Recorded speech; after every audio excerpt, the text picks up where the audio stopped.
You're just waiting to die, Mom." She said it the way people brush crumbs off a table, carelessly, irritated, without realizing they've swept away something that mattered. I didn't answer. At 76, you learn that silence can be sturdier than any shouted reply. But the words settled inside me, heavy as a stone dropped into a well, and the echo didn't end even after Melissa slammed the door and hurried down the hallway of my apartment building, though neither she nor anyone else ever said it that way. I stayed at the kitchen table a long time. My tea had grown cold, but age teaches you not to waste things, even moments like this. The apartment was quiet, too quiet, as if the walls themselves were holding their breath, waiting for me to break. I didn't. Grief has lived with me so long it knows its place. One chair away, not touching, not gone. Outside the window, the morning light was thin like watered-down milk. The apple tree in the courtyard had lost most of its leaves. I watched them circle the ground slowly. Everything falls eventually, but not all things vanish. Some settle, take root, and rise again when no one expects it. My joints ached when I stood, but pain has become an old companion. I moved slowly, straightening the tablecloth Melissa had pulled when she pushed her plate away. She'd barely eaten. She never did, when she came here to check on me, which usually meant instructing me. Sell this, move there, stop being an inconvenience to her tidy life. And every time, I'd try to keep the peace, remembering her as the newborn I once carried home in a blue blanket. I wondered, sometimes, if she remembered me from then. The woman who loved her more than breath, who worked 2 jobs so she could go to college, who skipped dinners so the child could have seconds. Apparently, she remembered something else entirely. I walked down the narrow hallway, touching the faded wallpaper. The building used to smell of fresh paint and lemon polish. Now it smelled of old carpets and the exhaustion of families living too close to each other. My late husband, Samuel, always said people don't grow distant. They simply stop looking in the same direction. Maybe that's why Melissa and I drifted so far that now, when she looked at me, she saw a burden, a ticking clock, something to be stored away for later disposal. In the living room, I paused beside the mantel. Photographs stood there like stubborn witnesses.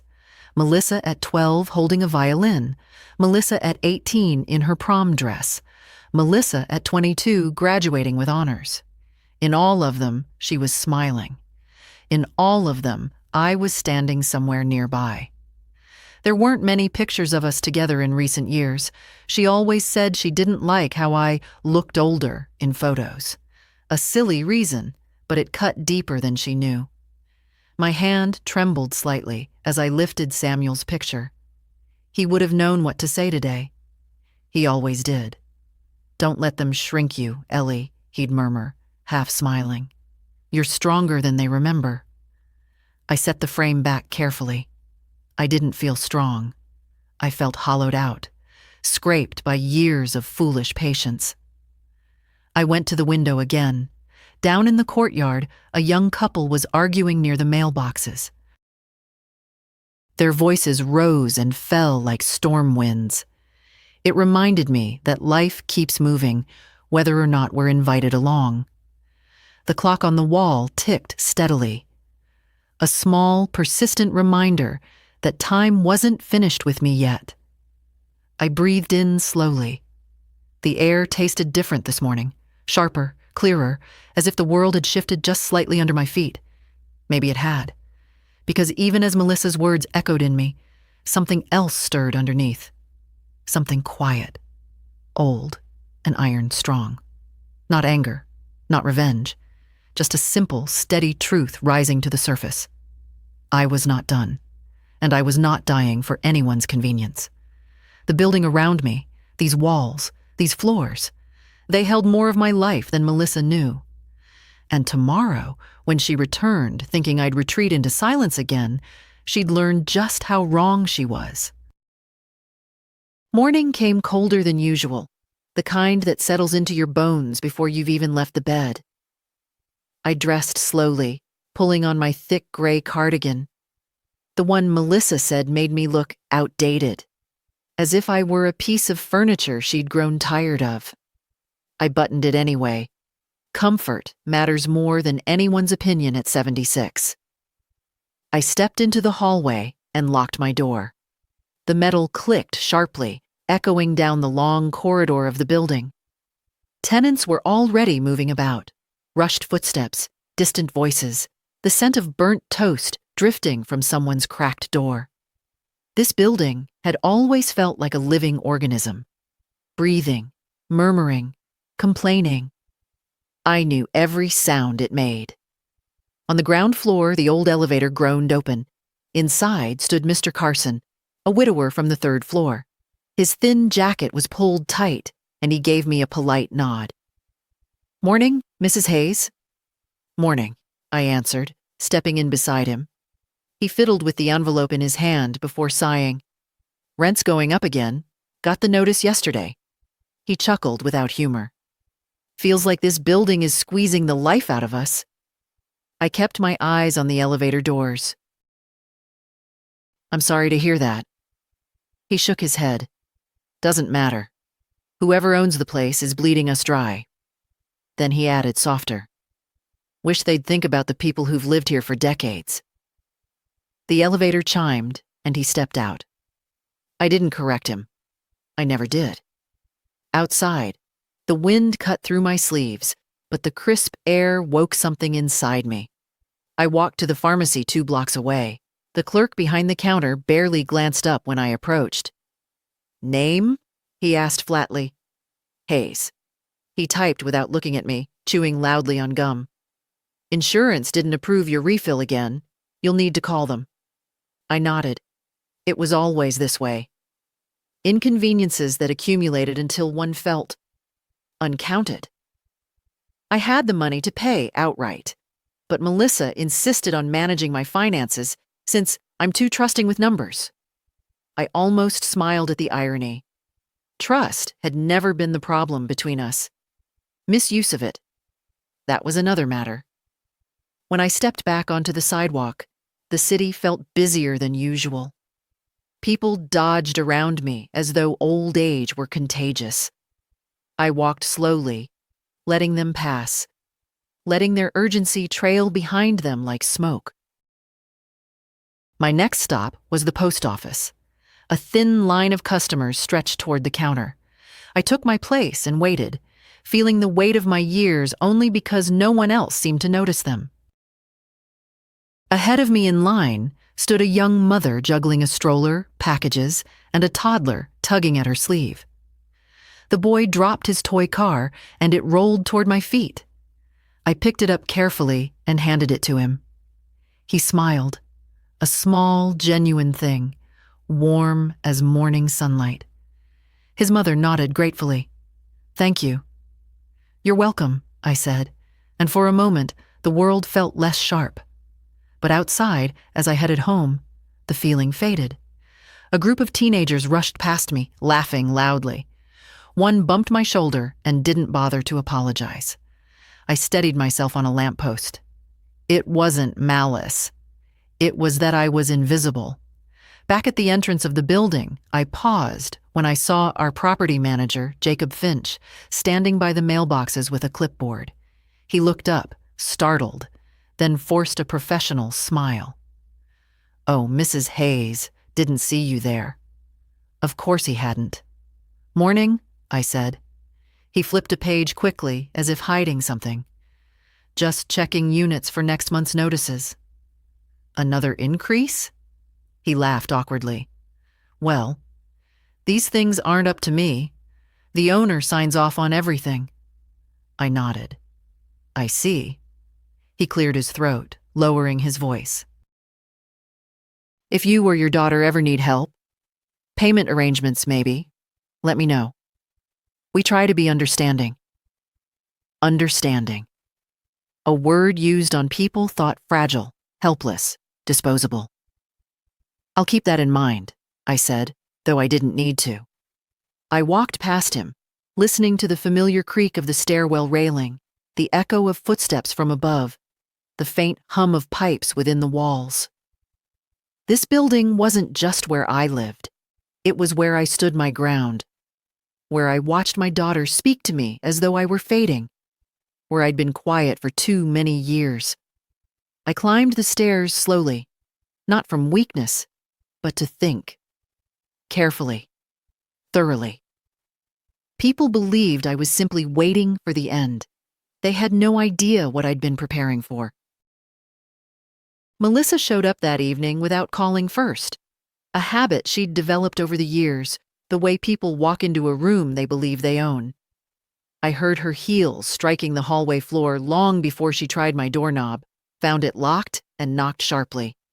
"Mom, open up. We need to talk." Her voice had that clipped tone she used with waiters and customer service agents, the tone that said, "I'm already irritated and you're about to make it worse." I didn't hurry. At my age, I move at the only pace that doesn't hurt. When I finally opened the door, she walked past me without waiting for an invitation. Her coat was expensive, her perfume sharper than usual. She always wore more when she wanted to disguise something. "Why is the place so dark?" she demanded. "It isn't dark. The sun just went down." I closed the door gently. "What's the matter, Melissa?" She turned, arms crossed, eyes bright with agitation. "I've been thinking about our conversation yesterday." Our conversation. As if it had been mutual. "And?" I asked quietly. "And you can't keep living like this," she snapped. "In this old apartment. Your health isn't good. You keep forgetting things. And I can't be running over here every time you have a crisis." I studied her face. The irritation, the self-importance, the certainty that she was heroically bearing the weight of my existence. "I don't recall asking you to run anywhere." "That's not the point," she said sharply. "Mom, you need supervision. You need to be somewhere with trained staff, a place where they can look after you." "Like a nursing home," I said. She didn't deny it. "Yes, exactly. It's time." I moved to the armchair and lowered myself into it, the fabric sighing under me. "Time for what, Melissa? For you to stop being inconvenienced by your mother?" She rolled her eyes, the same dramatic gesture she'd perfected as a teenager. "You always twist everything. I'm trying to help you. You said yesterday I was waiting to die." I let the statement sit between us like an object neither of us wanted to pick up. She blinked, startled. Not from guilt, but because I dared to repeat her words. "I was upset," she said quickly. "You take everything so personally. You know I didn't mean it literally. But you meant it." Silence stretched, thin and brittle. Melissa exhaled sharply. "Look, this isn't about yesterday. It's about the future. I talked to a place called Willow Pines. They have a room opening next month. It's a very nice facility, clean, modern, and they handle all the paperwork if the family helps with the financial guarantee." I looked at her, really looked at her. My daughter, middle-aged, tired, angry at a life that hadn't given her the admiration she believed she deserved. She stood there waiting for me to collapse into agreement, as I had done so many times before. She expected reluctance, maybe even tears, but not resistance. "No," I said simply. Her eyebrows shot up. "What do you mean, no?" "I'm not going anywhere." "You can't stay here." "Why not?" "Because this building isn't safe. The rent is too high. You're alone all day. Your medications..." "My medications are my concern," I replied. "And this building is safer than you think." She stared at me with a mixture of disbelief and annoyance, as if she couldn't comprehend that I was speaking to her as an equal, or worse, as someone who had the right to her own decisions. "Mom," You're being irrational." "No," I said softly. "For the first time in a long while, I am being clear." Melissa's jaw tightened. "So, you refuse my help. Again." "I refuse to be moved like a piece of furniture." She looked around my apartment, her lips pressed into a thin line. "Fine. Do whatever you want, but don't call me when something goes wrong." "I can't keep cleaning up after you." There it was, the truth in her voice. Not concern, not love, resentment. She picked up her purse, ready to sweep out dramatically. But before she reached the door, she turned. "You can't live alone forever, Mom. Eventually, someone else will have to make decisions for you." I met her eyes. Calm, steady. "We'll see about that." She left without another word, her heels clicking angrily down the hallway until the sound disappeared into silence. I closed the door. Her words had stung, but they no longer cut. Something inside me was shifting, slowly but unmistakably. The years of swallowing pain, of keeping peace at the expense of myself, were ending. And Melissa didn't even notice, but she would. Soon enough. The next morning, I woke with a dull ache behind my eyes, the kind that comes from thinking too much, not sleeping too little. Melissa's visit had unsettled me, but not in the usual way. I wasn't trembling or shrinking inward or rearranging myself to avoid upsetting her further. No, something else had settled into my chest. Something firmer, like a stone that finally found its rightful place. I made myself a small breakfast. Oatmeal, a sliced apple, tea. The quiet felt different today. Not empty. Intentional. At 9:30, I put on my navy coat and stepped into the hallway. My pace was unhurried, but every movement felt purposeful. I wasn't going to the pharmacy or the post office. Not today. I was going to the bank. The branch stood 3 blocks from my building, a polished glass rectangle that always seemed to glimmer even in dull light. Inside, warm air wrapped around me, along with the scent of ink and polished counters. A young teller noticed me approach and smiled politely, but I bypassed her and headed straight for the office at the end of the hallway. Mr. Blake, senior account manager. He'd been there for years. A gray-haired man in his late 50s who remembered details most people forgot, like how I took my tea and when Samuel used to come with me, wearing that ridiculous hat he thought made him look dignified.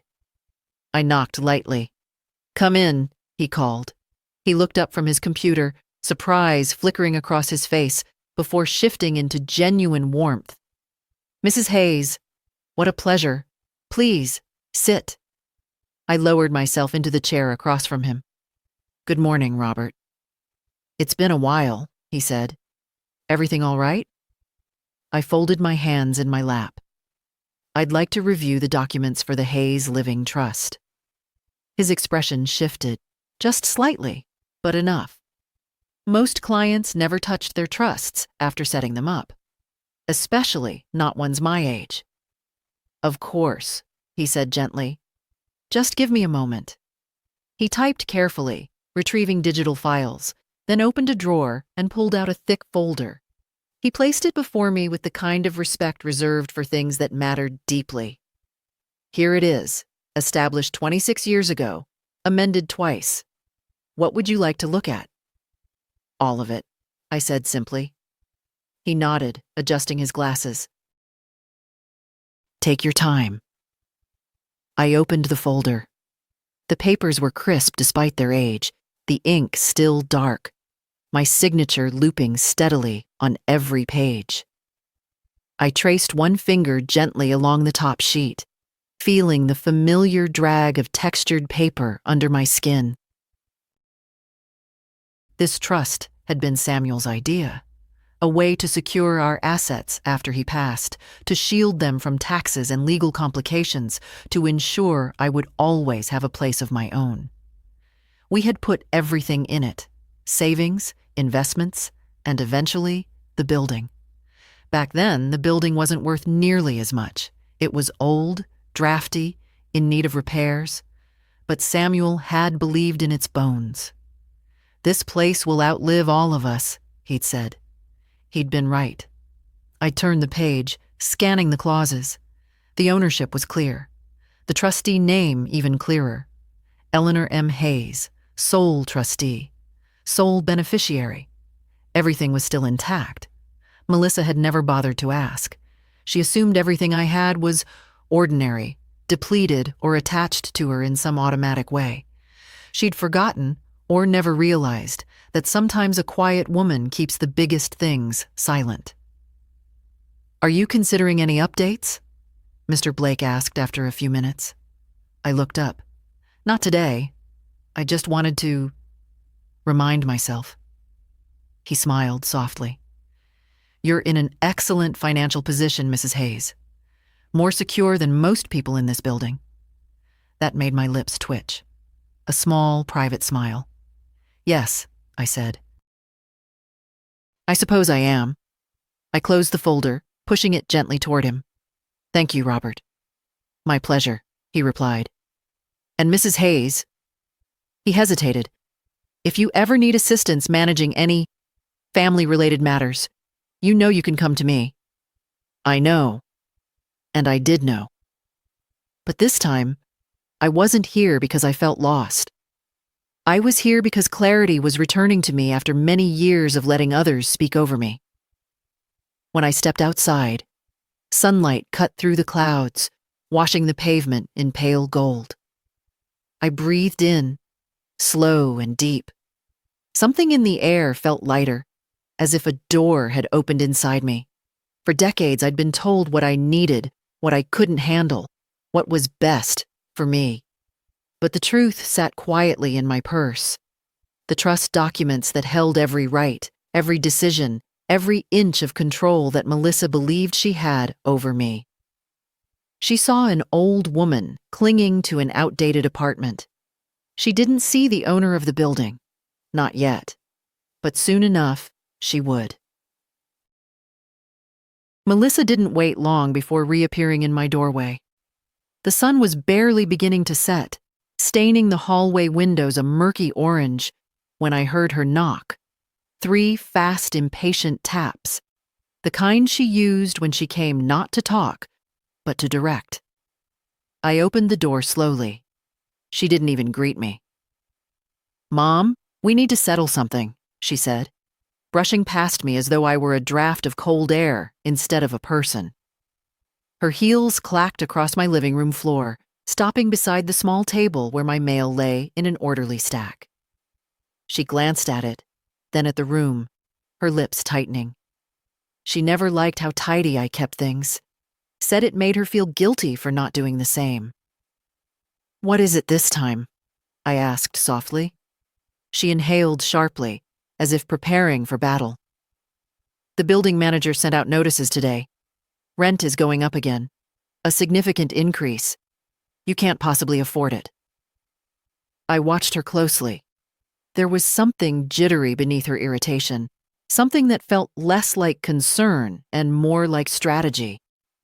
"I've managed before," I replied. "That's because I've helped before," she snapped. "But I can't keep doing this, Mom.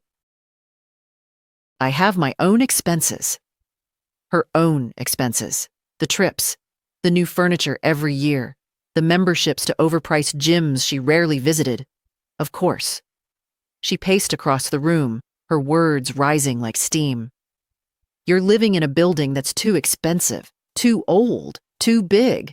Whoever owns this place doesn't care about people like you. They just want money." I let her talk. She preferred monologues to conversations.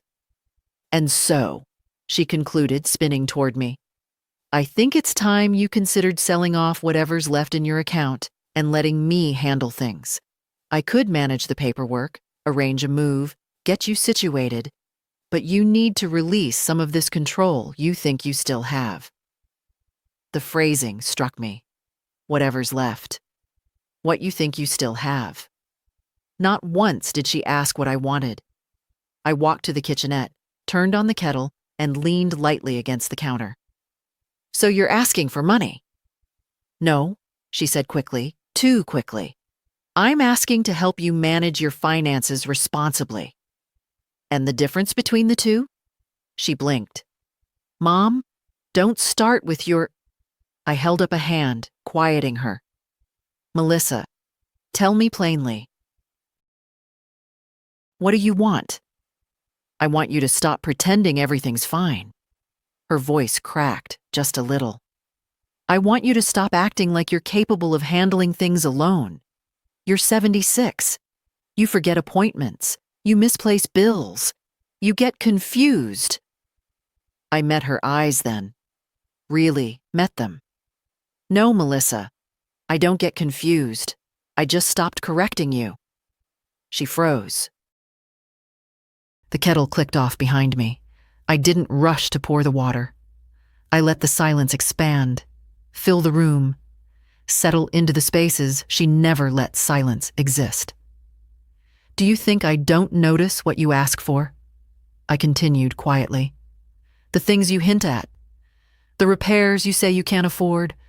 The emergencies that come at the exact moment you want something new. That's not fair, she muttered. It's accurate, I corrected. She swallowed hard, composure slipping. Mom, I'm trying. I am. But it's hard. And this rent increase is not your concern. Her head jerked up. Shock flashed across her features. Melissa had grown so used to speaking over me that hearing a boundary must have sounded like a foreign language. Not my concern, she repeated. That's right. She let out a short, disbelieving laugh. Unbelievable. So what, you'll just pay it? Out of thin air? If necessary. And when you run out? She stepped closer, her voice rising. When you can't afford your medication or groceries because you're too proud to let your daughter help you? I looked at her, feeling something inside me settle, like dust in a room finally still. I'm not too proud, I said. I'm too aware. Her frustration sparked again. Aware of what? Aware that help from you always comes with a cost. She clenched her jaw. I can't believe you think so little of me. No, I murmured.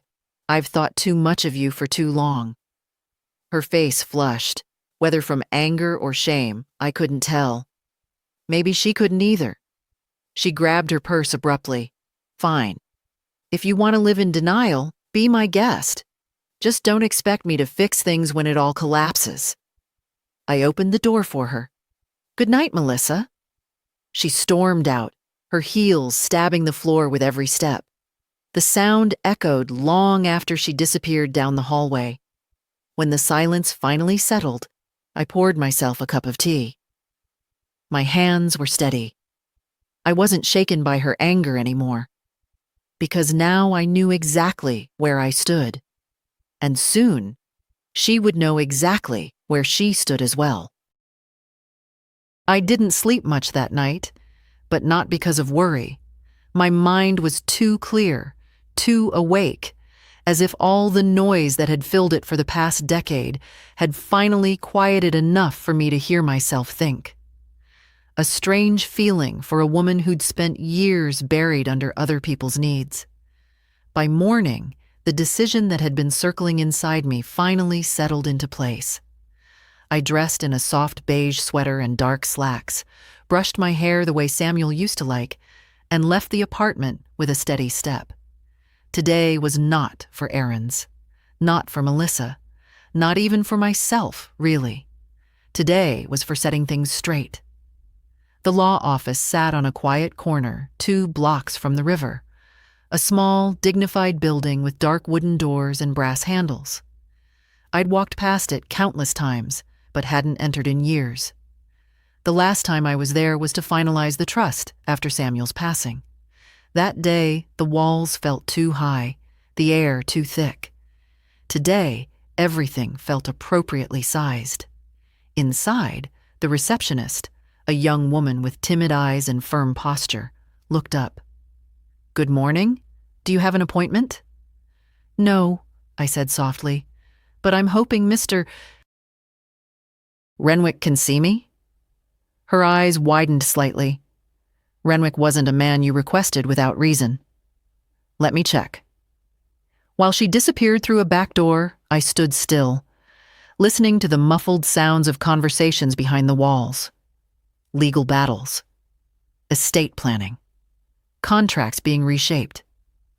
It struck me that most people came here to guard what they feared losing. I had come here to reclaim what I had quietly held all along. The receptionist returned. He'll see you now, Mrs. Hayes. Mr. Charles Renwick rose when I entered his office. He was in his early 60s, a composed man with a silver beard and eyes that missed little. Eleanor, he said, extending his hand warmly. It's been a long time. Too long, I agreed as we sat down. He studied me with a faint, knowing smile. What brings you in today? I hesitated only long enough to gather my breath. I'd like to make changes to my trust and my will.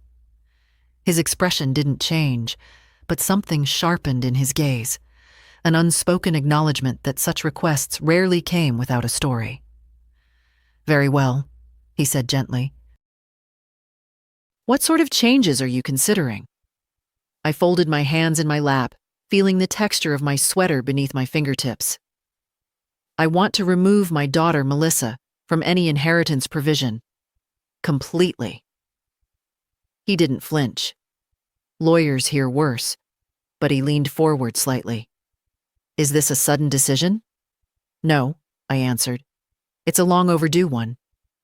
And who would replace her as beneficiary of the residual estate? My grandson, I said quietly. Noah. He's the only one who visits because he wants to, not because he expects something. Renwick nodded thoughtfully. Noah Hayes. I remember him coming here when he was small, well-mannered boy. He still is, I murmured. And he sees me, not as an obligation, as a person. Renwick took notes. And regarding the building, do you wish to keep its ownership structure the same? Yes, I said. The trust retains ownership. But I want to add stipulations. After my passing, Noah becomes successor trustee and beneficiary. Melissa has no access, no authority, and no claim. He wrote quickly now, the scratch of his pen steady and certain. I exhaled slowly, surprised at the calmness in my chest. I wasn't trembling. I wasn't unsure. I wasn't even sad. It felt right. Renwick looked up after a moment. Eleanor, these are firm decisions. Once signed, reversing them is not simple. I don't want to reverse them. He studied me a long moment, then nodded. Very well. I'll prepare the documents. We can sign everything later this afternoon, if that works for you. It does. He closed his notebook, but didn't end the meeting. One more question, if I may. Yes? Is your daughter expecting access to your assets? I let out a slow breath. She expects control over them, over me, by extension. His eyes softened. Then this is the correct step. We finalized arrangements, and I left the office with a sensation I hadn't felt in years, maybe decades. Weightlessness. As I walked home, wind tugging gently at my sweater, I thought about how Melissa would react when she learned the truth. There would be shouting, tears, accusations. She'd say I was unwell, incapable, manipulated. She'd call every friend she had to ask whether they'd ever heard of a mother cutting off her own daughter. But I wasn't cutting her off. I was simply setting her down. There's a difference. When I reached the door to my apartment, I saw Noah sitting on the floor beside it, knees drawn up, backpack at his side. His face lit up when he saw me. Grandma, I was worried. You didn't answer your phone. I smiled, unlocking the door. Come inside, sweetheart. As he followed me in, I realized something quietly, profoundly. He was the only one who knocked on my door without expecting anything. And that, more than anything I owned, deserved protection. Noah followed me into the apartment with that gentle caution young people use around the elderly, as if one wrong movement might unbalance us. I didn't mind. His care was the kind that came from affection, not duty. A rare thing these days. He set his backpack down by the sofa. "Grandma, you sure you're okay? Mom's been acting strange since yesterday. She slammed a door so hard this morning she woke up the neighbor's dog." I almost smiled. Melissa had always believed volume equaled power. "I'm fine, sweetheart," I said, hanging my coat. "Sit with me a moment." We settled at the kitchen table. He took the chair Samuel used to sit in, though I never told him that. Some things you let happen because they feel right. Noah watched me carefully. He had his mother's sharp eyes, but none of her sharpness. "She said you two argued." "Your mother and I have many conversations," I answered. "Some louder than others." He huffed a small laugh, then grew serious. "Did she say something hurtful?" I looked at him. Really looked. 20 years old, shoulders still too narrow for the weight of the world, but already more grown than Melissa was at twice his age. "She did," I admitted. "But I'm not as fragile as she thinks." He stared at the table, running a fingertip along the wood grain. "Grandma, I worry about how she talks to you. It's like she forgets you're a person. Sometimes I think she sees you as—" He stopped himself. "A burden," I finished for him. "You don't have to protect me from the truth, Noah." He swallowed, nodding slightly. I reached across the table and took his hand. His fingers were warm, steady. "You've always been kind to me," I said. "That matters more than you know." He blinked hard, embarrassed by emotion. I don't like seeing you pushed around." "I'm not being pushed anymore." He looked up sharply. "What do you mean?" I hesitated. Not because I doubted myself, but because truth should be offered carefully, especially to the only person who gives without expecting anything in return. "There are things about my life your mother never cared to ask," I said gently, "and things I kept quiet because peace felt easier than honesty." He waited, not pressing, just listening. Another rare quality. "I've spent the last day putting those things in order," I continued. "And I want you to know, whatever happens between your mother and me, you're not caught in the middle." "Grandma, I don't care about the middle," he said softly. "I care about you." Those words warmed something inside me that had been cold too long. I squeezed his hand. "Then hear me when I say this. I am not powerless, and I am not dependent. I've simply allowed people to believe I was." His brow furrowed. "Grandma, what exactly are you saying?" I smiled, a small, quiet thing. "Only that change is coming, and I've made choices that will protect me, and protect you." His eyes widened slightly. "Me?" "Yes." I released his hand and stood, moving to the window. Outside, the fading daylight drew long shadows across the courtyard. "You've shown me more loyalty in your short life than most people manage in their entire adulthood. I won't forget that." He rose slowly from his chair. "Does Mom know about these choices?" "Not yet." "And when she finds out?" I exhaled, watching a couple in the courtyard argue over a grocery bag splitting open. People always seem to be rushing through life, tripping over their own urgency. "When she finds out," I said calmly, "she'll finally understand something she should have known a long time ago." "What's that?" I turned from the window and met his gaze, the same steady blue Samuel once had. "That I am not waiting for anyone to decide how my life should end. I am deciding how it should continue." He looked at me with a mixture of admiration and something else. Something like relief. As if he'd been afraid I would break, but now saw steel where he expected weakness. Grandma, he said quietly, I'm proud of you. The words settled over me like a warm shawl. For the first time in years, I felt not just seen, but respected. And that was only the beginning. Noah left shortly after sunset, promising to come by the next day. The apartment felt quieter than usual when the door closed behind him. Not empty, just steady, like a deep breath held at the top of the lungs. I washed our 2 teacups, dried them carefully, and placed them back on the shelf. Such small rituals, but they make a life feel lived. I had just settled into my armchair with a blanket when the doorbell rang. Not a knock, a bell.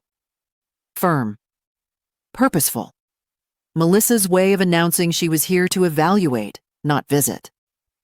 I opened the door to find a woman standing beside her, a stranger holding a clipboard, wearing a neat blazer and a brittle smile. Melissa folded her arms triumphantly. Mom, this is Ms. Carter, she said. She's with Adult Wellness Services. She'll be doing a quick assessment. Assessment. The words slithered into my hallway like an unwelcome draft. I stepped aside, slowly. Melissa, what have you done? She breezed past me, the stranger in tow. Nothing dramatic. I just scheduled a standard evaluation to make sure you're still functioning safely on your own.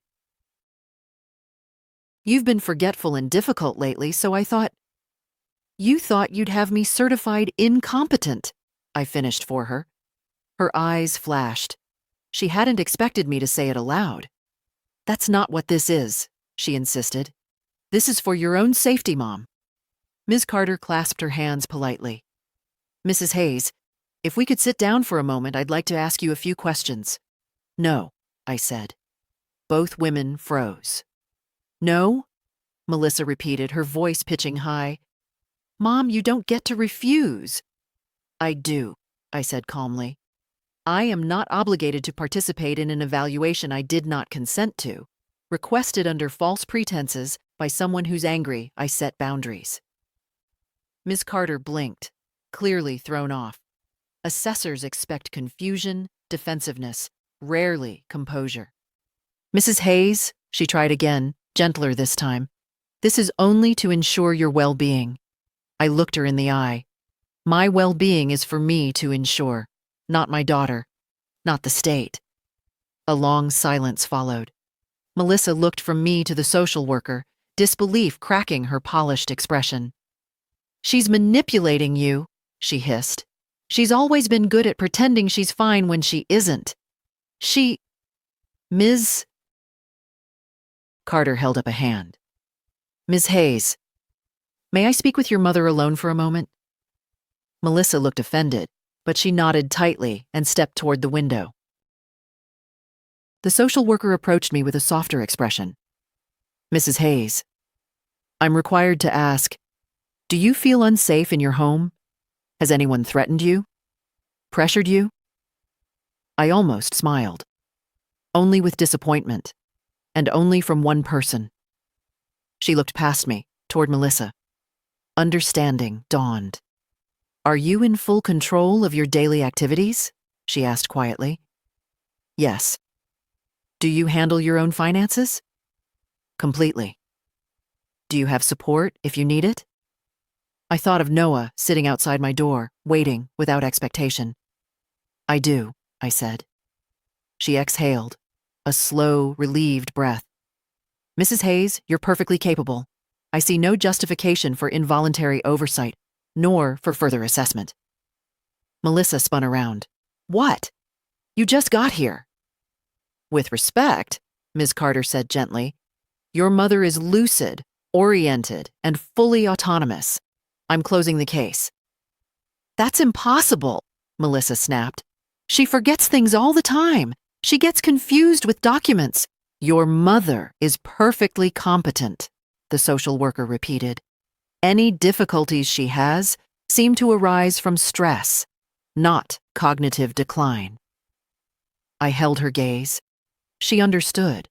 Melissa didn't. The evaluator packed her clipboard, said a polite goodbye, and left the apartment. The instant the door closed, Melissa erupted. "How could you embarrass me like that?" I folded my blanket over the armchair. "Melissa, you invited someone into my home without my consent. Because you're not acting rational. You won't listen to me. You won't let me help. And now you're making a fool of—" "I'm protecting myself," I said quietly. "Something I should have done a long time ago." She stared at me, chest heaving, words piled behind her teeth but unable to form. "Mom," she said finally, voice shaking, "why are you doing this?" "Because you've forgotten who I am," I answered. "And it's time you remembered." Her face went pale. She left without slamming the door this time, just closing it softly, like someone afraid of what might echo back. By the end of the week, the building felt restless. People moved through the hallways with that particular tension tenants get whenever management announces changes. Snippets of conversations drifted through half-open doors, complaints about fees, rumors about new investors, speculation about whether rent would climb again. I listened quietly.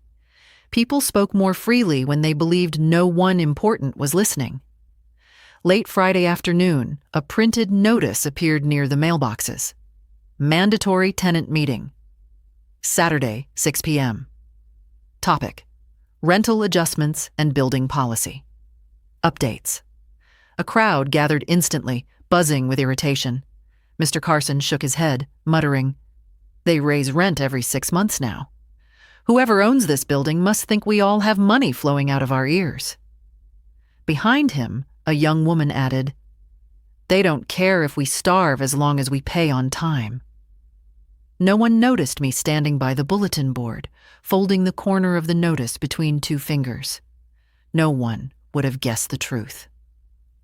Upstairs, I boiled water for tea and sat by the window, watching the courtyard fill with the early silhouettes of evening. Lights flickered on in other units. People settling in, unaware that the meeting tomorrow would reveal much more than they expected. The next day arrived cold and windless. At precisely 6, the meeting room on the ground floor filled with tenants, families, retirees, young professionals, all carrying a quiet dread. The building manager, Jacob Finch, stood at the front with a stack of folders and a nervous smile. Melissa slipped in moments later, breathless. She scanned the room, spotted me in a back corner, and stiffened.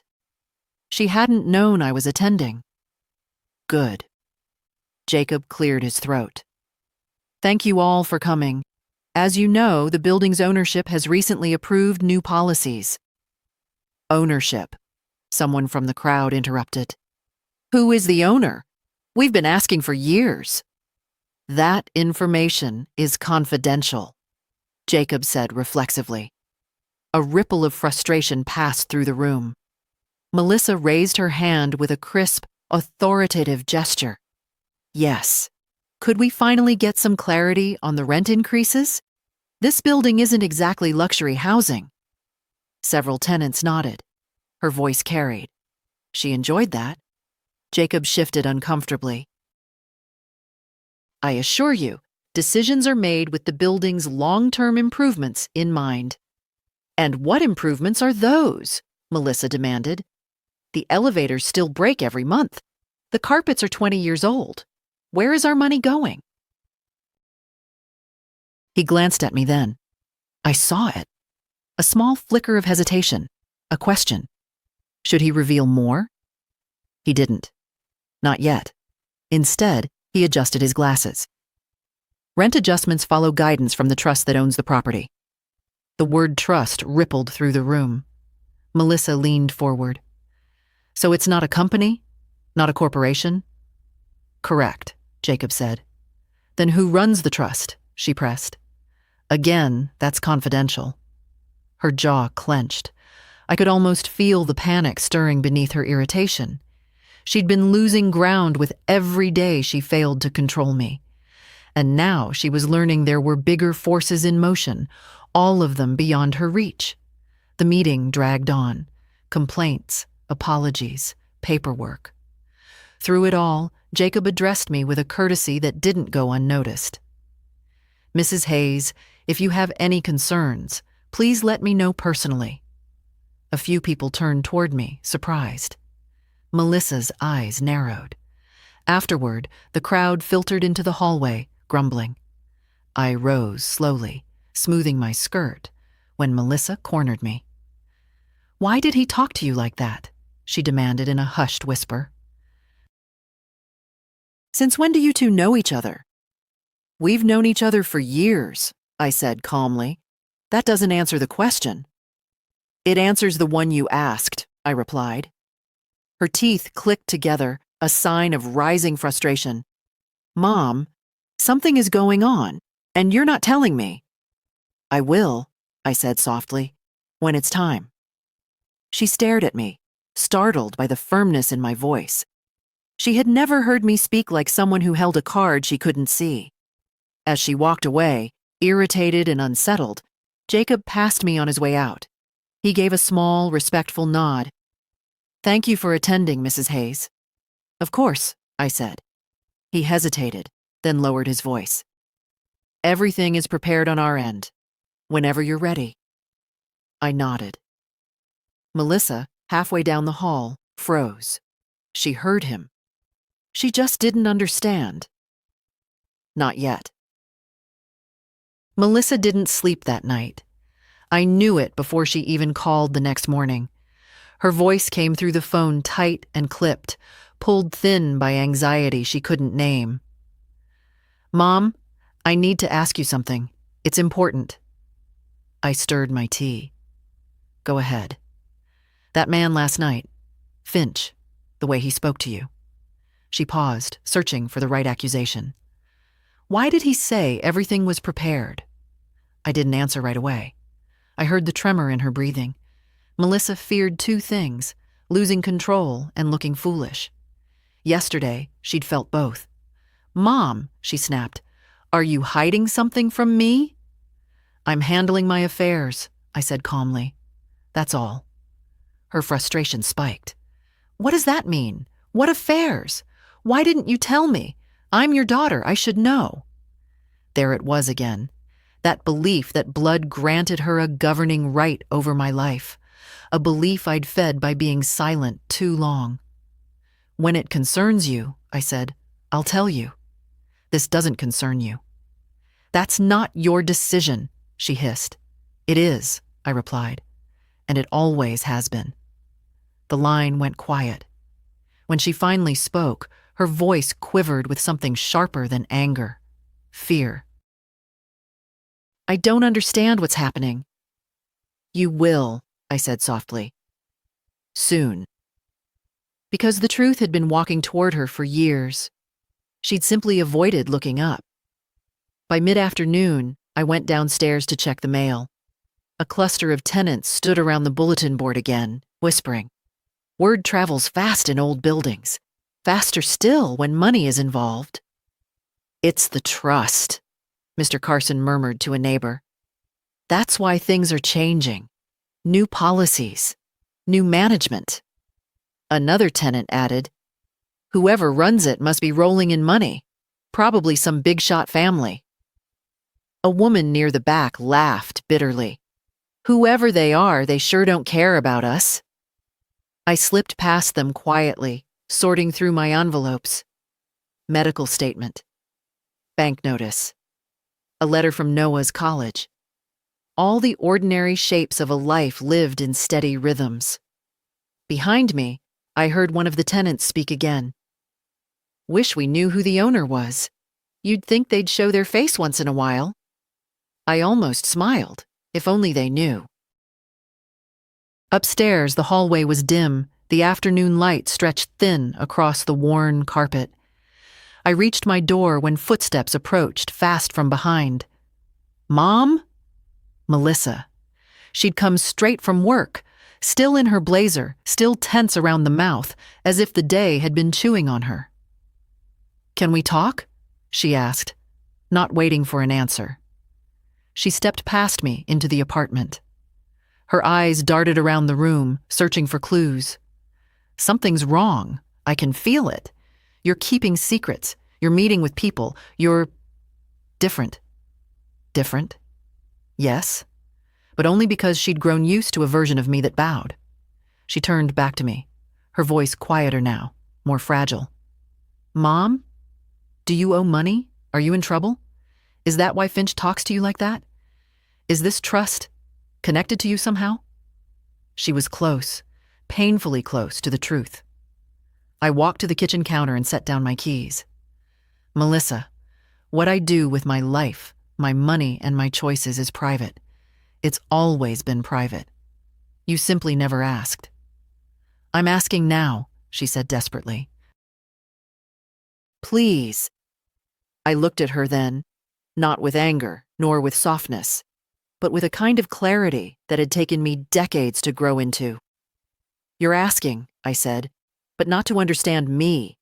You're asking to manage me. Her expression cracked, her eyes swimming with panic. No, Mom, I don't want to lose you. Ah, there it was. Not fear of my decline. Fear of losing access. I placed a gentle hand on the back of the chair. You won't lose me, Melissa, but you will lose the illusion that I'm dependent on you. She flinched as if I'd struck her. What does that mean? She whispered. It means, I said, that the things you think you control, you don't. Her breath caught. She knew, without knowing. She felt the truth circling her like a shadow she couldn't see yet. But soon, the light would shift. And she would. Melissa arrived 2 days later with a folder tucked under her arm. Thick, bulging, the kind that carried forms meant to corner someone. She didn't greet me. She simply walked inside, laid the folder on the table, and pressed her palm flat against it, as if steadying something restless inside her. Mom, she said, I need you to sign a document. I didn't sit. What kind of document? It's just a residency assurance form, she replied too quickly. It gives me legal permission to advocate for you in case of emergencies. Emergencies. Always that word, always with a shadow behind it. Show me, I said. She slid the paper across the table. The language wasn't subtle, though she hoped I would be. Durable authority, rights of decision, property oversight, the type of paperwork that quietly rearranged a life without making noise. Melissa, I said calmly, this is not a residency form. This is a control form. Her cheeks flushed. Mom, don't be dramatic. Everyone my age helps their parents with these things. Everyone your age, I answered, doesn't try to take legal authority from someone who still wakes up every morning, cooks her own meals, pays her own bills, and reads every line she signs. She stiffened. I'm trying to protect you. No, I said. You're trying to secure yourself. Her eyes flashed. Fear, anger, disbelief, all braided together. Why would you think that of me? I'm your daughter. I'm the only one who shows up. I let that settle. It wasn't true, and she knew it. She knew Noah came by, called, cared. She simply didn't consider his presence valuable because he asked for nothing. I pulled out the chair and sat, looking at the paper again. Melissa, tell me honestly, what are you afraid of? She faltered. Just a second. But it was enough to reveal the truth beneath her indignation. I'm afraid, she whispered, that I won't have any say when things get worse for you. That someone else will make decisions. That I'll be shut out. I lifted my eyes to hers. You're afraid of losing control. She swallowed hard. Yes. And why do you think you need control over my life? Because I'm your daughter, she repeated, louder this time, as if volume could turn her claim into a fact. Being my daughter gives you love, I said softly. Not ownership. She opened her mouth, then closed it again. The silence between us thickened. She tapped the edge of the folder, fingers trembling. Mom, if you don't sign this, I won't be able to help you. I folded my hands. Melissa, when have you helped me without resentment? Her breath hitched. The truth, spoken plainly, has a way of cracking the air. You're pushing me away, she whispered. No, I said. I'm finally holding my own place. Her eyes flicked toward the paper again, desperate. Please. If you would just sign, no. The word was quiet. It did not waver. Melissa stared at me as if she didn't recognize the woman sitting across from her. Perhaps she didn't. She'd grown accustomed to a mother who bent in all the places she pressed. Now I didn't bend. Fine, she said, voice shaking. If you won't sign it, then when things fall apart, don't come to me. I won't be responsible. You haven't been, I answered gently. Not for a very long time. Her face crumpled for the smallest moment, pain or fury, I couldn't tell. Then she straightened, gathering her folder, her movements sharp and trembling. This isn't over, she said. It is, I replied. You just don't know it yet. She left without looking back. The door clicked shut. For a long moment I stood in the quiet, feeling the tremor of what had just happened. Not from fear, from release.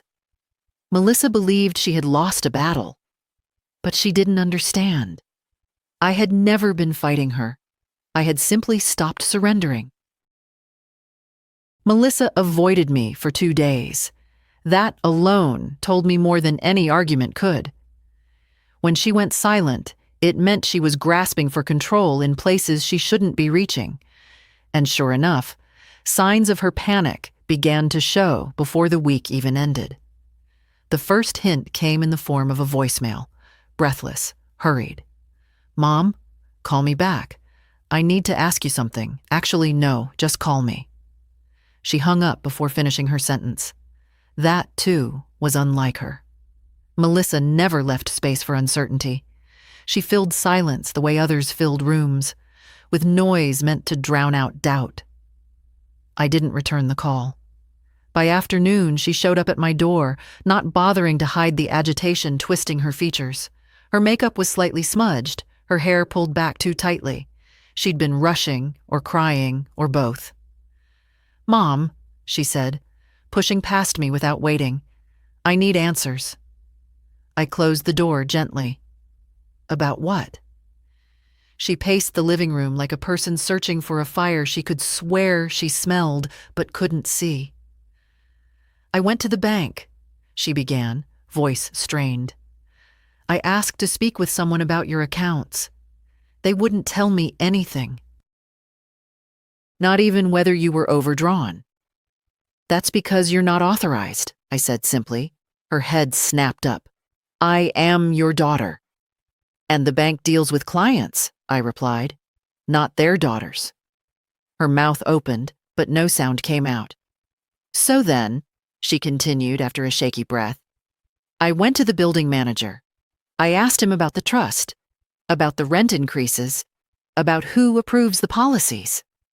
Ah, there it was, the path she should have left alone. And? I asked. He refused to tell me anything, she said bitterly. He claimed confidentiality laws. Confidentiality, as if I were some random tenant. But you are a tenant, I reminded her. Her face reddened. Mom, stop talking in riddles. I know something is going on. I know you know more than you're saying. I sat at the table and folded my hands. Melissa, what is it you fear you'll discover? She hesitated. This time, the pause wasn't dramatic. It was revealing. Finally, she said, that I'm being excluded. The words dropped slowly, as though dragged out of her. That I'm losing influence. That you're making decisions without me. I nodded. I am. She blinked, stunned by the lack of resistance. Why? Why would you do that? I'm your only child. Being my child, I said quietly, doesn't entitle you to ownership of my life. Her fingers curled into fists, nails digging into her palms. So the trust, it is connected to you, isn't it? Is that why Finch speaks to you with respect? Is that why he looked nervous when I questioned him? Her voice trembled now, thin with dread. She wasn't ready for the truth, but it was coming for her all the same. Her breathing quickened. Mom, do you own something? Do you have money, property, assets, things you never told me about? I let the silence stretch, not cruelly, but intentionally. Melissa had spent a lifetime talking over quiet truths. If she wanted this answer, she needed to sit with its weight. I have lived for many years, I finally said, and in those years, I have built things, protected things, preserved things. She stared at me, jaw slack. She wanted specifics, but she also feared them. Are you saying, she whispered, that you've been pretending to be struggling? No, I said, meeting her gaze. I've been pretending to be small enough for you to manage. Her throat bobbed. You've made decisions? She asked. Real ones? Legal ones? Without me? Yes. That's not fair, she said, voice cracking like thin ice. I should have known. I deserve to know. I rose slowly, feeling every year of my age, yet none of its weakness. What you deserve, Melissa, I said softly, is honesty. I stepped closer, close enough to see the fear widening her eyes. And the truth is, I continued, you have no authority over my life, not legally, not financially, not anymore. She stumbled back a step. What? What have you done? She breathed. But it wasn't a question. It was a realization.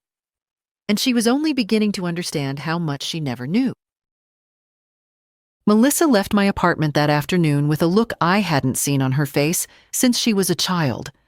Something between fear and disbelief. The expression of someone who suddenly realizes the ground beneath them isn't solid. I didn't follow her to the door. I didn't speak another word. She needed the silence more than she needed answers. People often think truth is delivered in shouts, but sometimes it arrives like a quiet draft under a door, undeniable, cold, and impossible to unfeel. The next 3 days told me exactly how shaken she was. She didn't visit, she didn't call, but the building whispered on her behalf. Tenants stopped me in the hallway, puzzled. Mrs. Hayes, your daughter was asking about emergency contacts. Should we be concerned?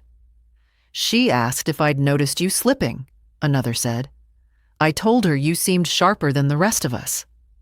Someone else added. She cornered Finch in the lobby for 20 minutes. Poor man looked ready to faint. By the 4th day, even the elevator seemed to sense the tension, creaking louder whenever Melissa stepped inside, as if protesting her impatience. She was digging, hard, and much closer to the truth than she realized. By late afternoon, I heard her footsteps approaching my door, hurried, uneven. She didn't knock politely this time. She hammered her fist against the wood. Mom, open the door. I did. She stormed in like wind through an open window, scattered, breathless, visibly shaken. She didn't sit. She didn't greet me. She went straight to the center of the room and spun to face me. I found the trust. The room went still. I didn't feign surprise. There was no point. Her hands trembled as she held up a printout, blurred from being folded and unfolded too many times. I couldn't see the details, she went on, voice cracking, but I saw enough. It's registered under a private trustee. The address is this building, Mom, this building. She pressed the papers against her chest. And Finch, he all but admitted the owner lives here. Her breathing hitched. It's you, isn't it? I didn't answer. Silence, I'd learned, can be a confession more powerful than words. Her face twisted. Anger, fear, humiliation, all tangled together. "How long?" she demanded. "How long have you been hiding this from me?" "Years," I answered softly. She staggered back a step, as if the truth had weight. "Years," she repeated. "Years? While I worried about money? While I begged you to be reasonable? While I carried everything on my shoulders?" "You carried," I said gently. "What you chose to carry, not what I asked of you." She shook her head wildly. "No, no, no. This doesn't make sense. You lived like someone barely getting by. You never said a word. Never hinted? Why? Because some things aren't meant to be displayed like trophies." But I didn't say that. Instead, I met her gaze evenly. Because peace was easier than disclosure. Until it wasn't. Melissa covered her mouth with her hand, her eyes filling, not with sorrow, but with something darker. A kind of betrayal only people who feel entitled ever experience. "So while I was panicking about the rent increase," she said slowly, "you already knew everything." "Yes. And while everyone else is terrified of being priced out of their homes, I have plans in place," I said, cutting gently but firmly, "that protect those who need protection." Her eyes widened. "Plans? Without me?" I held her gaze. "Especially without you." Her breath came in sharp bursts. "Mom, you can't just cut me out." "I haven't cut you out of my life," I said. "Only out of my decisions." She fell silent. Completely. Her shoulders shook once, then stilled. Finally, in a hoarse whisper, she said, "What did you do?" And I answered with the truth she had been circling all week. "I took back what was mine. Every piece of it." Melissa closed her eyes. She finally understood. Maybe not the full picture. Not yet. But she understood enough to know. The story she'd told herself, of a fragile mother waiting to be managed, was ending. And the real story, the one she'd never imagined, was already unfolding beneath her feet. The morning Melissa learned the truth began colder than any day that season. Frost clung to the edges of the courtyard grass, and the air outside my window was so still it felt like the world was holding its breath. Fitting, I thought. Some truths deserve a quiet stage. I had just finished my tea when my phone buzzed. An unfamiliar number. "Mrs. Hayes?" "Yes?" "This is Jacob Finch. I wanted to inform you that your daughter is on her way to my office. She demanded a meeting regarding her lease terms. I assumed you might want to be aware." His voice carried that restrained tension of a man preparing for an unpleasant encounter. "Thank you, Jacob," I said. "Let her speak. It's time." He exhaled, relieved to have permission. I hung up and sat still for a long moment, listening to the small hum of the refrigerator, the faint groans of the building settling. This place had sheltered so much of my life, my joys, my grief, my quiet survival. And now it would shelter the moment Melissa finally saw the truth she'd been scraping toward for weeks. Around noon, I made my way downstairs. Not to intervene, just to be present. The office door was slightly ajar. Voices seeped through the crack, one strained with desperation, the other steady and measured. "I'm her daughter," Melissa insisted. "I have a right to know who owns this building." Jacob's tone remained polite. "I'm sorry, but ownership details are part of a protected trust. I cannot release—" "Don't play dumb," she snapped. "You've been hiding something. She's been hiding something. I know it." I stepped into the doorway. Melissa didn't notice me at first. She was gripping the arms of the tenant chair, leaning forward as if trying to force information out of the air. "Ms. Hayes," Jacob began carefully, "your lease renewal will be sent next week. If affordability is a concern—" "A concern?" She barked a bitter laugh. My mother is losing her mind. My finances are a mess, and now you expect me to swallow another rent increase? Why won't anyone tell me who owns this damn place?" Jacob straightened in his chair. His eyes flicked toward me, just for a heartbeat. He took that breath professionals take before revealing something delicate. "Ms. Hayes," he said slowly, "your landlord is not a company." Melissa frowned. "So? Then who? It's a person." Her expression shifted, first confusion, then a dawning horror. "A person?" she repeated. "Someone in this building?" "Yes." Her breathing grew uneven. "Who is it?" Jacob hesitated. Not because he doubted, but because he understood the weight of what came next. Finally, he turned slightly, looking past her, toward me. Melissa followed his gaze. Her eyes widened, sharpened, then froze entirely. "No," she whispered.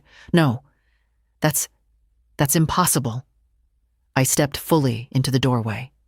"Hello, Melissa." She stared as if seeing me for the first time in her life. Not her elderly mother, not the woman she'd spoken down to for years, not the fragile presence she tried to maneuver like a chess piece, but the owner, the trustee, the decision-maker, the person she'd been demanding to meet. "You?" she breathed. "You own this entire building?" Jacob spoke gently. "Mrs. Hayes has owned it for decades, through a trust established long before most of our current tenants moved in." Melissa shook her head violently, as if trying to dislodge the truth.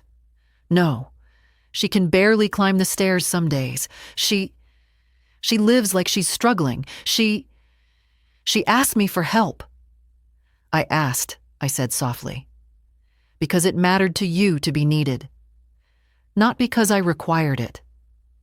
She pressed a trembling hand over her mouth.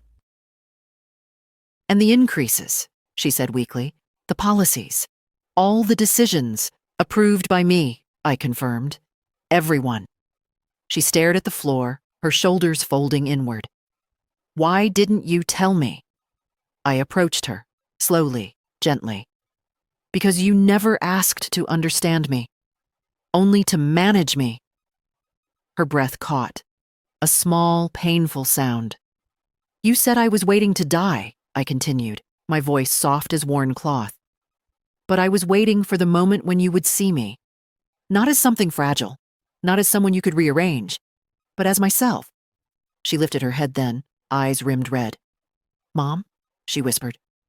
I didn't know." "No," I said. "You didn't want to know." Silence settled between us. Heavy. Necessary. In that stillness, Melissa finally realized the power she believed she held was never hers, and the woman she believed was fading had never disappeared. She had simply stopped being small. Melissa didn't speak at first. She just stood there in Finch's small office, staring at me as though the world had tilted beneath her feet.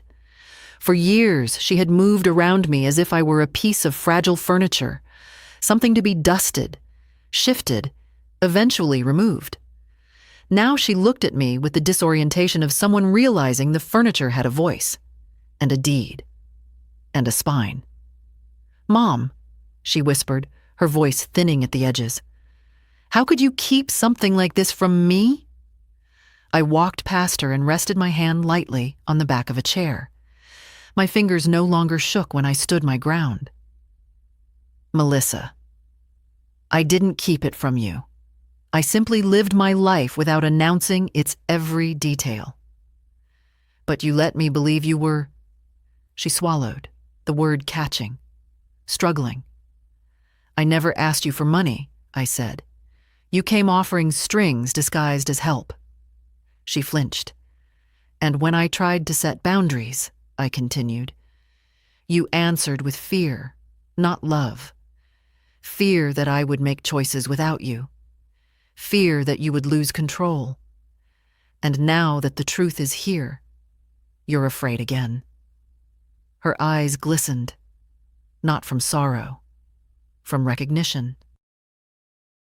I wasn't trying to hurt you, she said.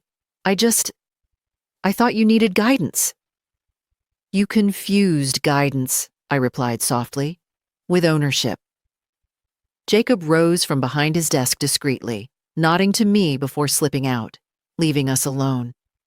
Melissa sank into the nearest chair, the papers trembling in her hands. So what happens now? She asked.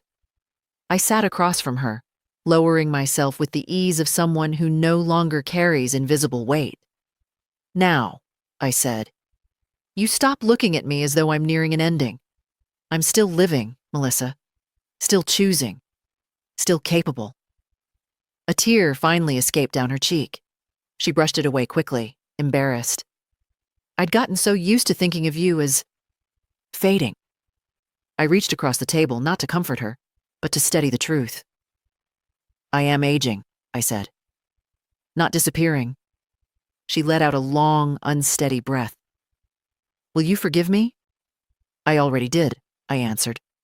Long before today. But forgiveness doesn't erase consequences. Her gaze lifted. Am I part of your plans? At all? You are part of my life, I said gently, but not of my decisions. Those belong to me. She nodded slowly, absorbing the truth she had avoided for years. And then, with a voice smaller than I'd ever heard from her, she said, I don't want to lose you. You won't, I said, but you will have to meet me where I am now, standing, not bending. We walked out of the office together, quietly. The winter sun hit the hallway in a long, pale beam. Melissa lingered there, caught between old habits and a life that suddenly felt different. I stepped into the light. For the first time in decades, it felt like it belonged to me. And as I walked toward the elevator, my dignity settled around me like a shawl I had finally remembered how to wear.